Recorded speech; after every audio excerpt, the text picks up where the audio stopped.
Buon compleanno Pac-Man, compie 40 anni questo videogioco che ha ispirato la cultura pop. Giacomo Segantini.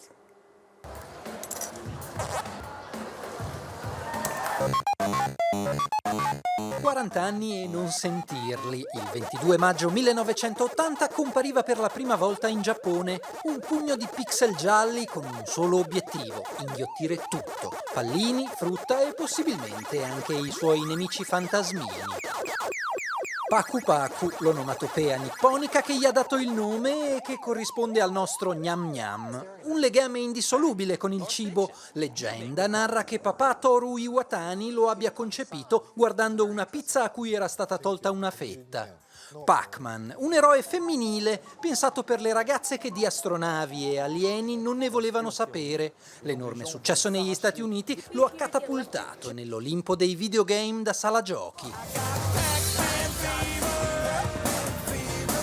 Attraverso musica, molteplici incarnazioni e le gesta dei pochi coraggiosi che si sono spinti fino al suo leggendario 256esimo livello, la febbre di Pac-Man è arrivata fino a noi. Un'icona pop retro celebrata in film, cartoni animati e musei, fino al coloratissimo video che un DJ ha dedicato per il suo 40° compleanno. E allora, sotto con le monetine, Pac-Man ha ancora fame. Lutto nel mondo del calcio.